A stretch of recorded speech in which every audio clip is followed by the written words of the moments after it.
The Falkirk Wheel stands at the junction of the Union and Forth and Clyde Canals. It is a unique design and an amazing piece of engineering. The two canals are at very different levels, and its function is to move barges between them in a fraction of the time it would take using a series of locks. The wheel takes just over 4 minutes to rotate the half-turn to do the job, rather than it taking several hours. I went on a special visit to see its internal workings. This is the building which houses the secure control room, where photos were unfortunately not allowed. We were able to watch the powerful hydraulic gates that hinge up, the first to seal off the basin and the second to create a watertight caisson for the barge. The wheel can then start its leisurely rotation.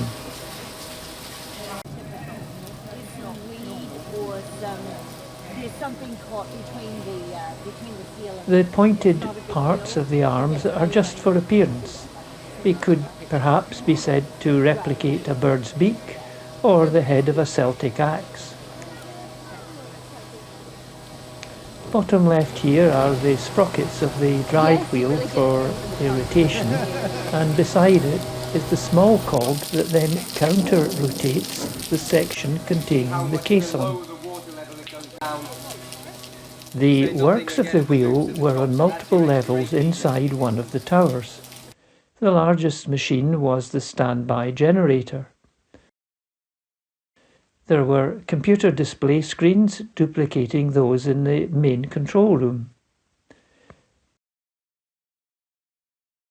On the bottom left here is the back of one of the hydraulic gates we saw closing. This was at the heart of the wheel, where it is possible to walk along inside the centre cylinder. The 10 beehive-like structures are the hydraulic motors that drive the main cog wheel. The twin blue electric pumps produce the hydraulic pressure. We climbed our last ladder to come out onto the upper canal level. On the way, but again, do take as many photographs as you'd like. Bicycles, walking, you can head on through the Rough Castle tunnel, and again, that is what's going straight underneath the Antonine wall, which is basically on the tree line up there. Now it's basically overgrown. You wouldn't know it was the Antonine wall if you didn't know it was there. But UNESCO World Heritage Site as it is, the building of the tunnel was a very delicate affair. Gliding along towards the end. I'm sure I've seen some pictures at night where these archways are kind of lit up. Yes. Yeah.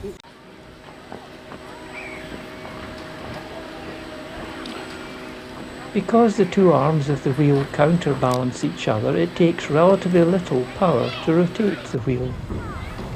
And thanks to the Archimedes principle, the balance still applies, even if there is only one boat on the wheel, or if there are boats of different sizes.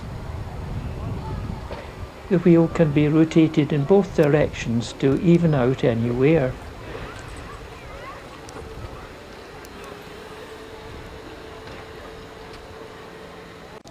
I then went back on foot to catch the Antonine making its passage through the Rough Castle tunnel.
Back down again at the basin, Archimedes was taking its place on the lift.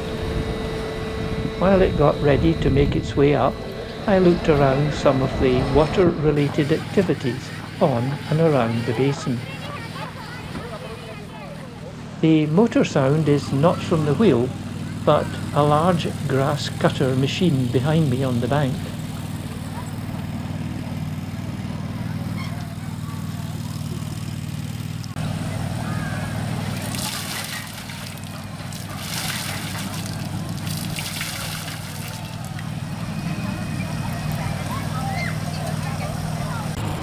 I have slightly speeded up the rotation of the wheel.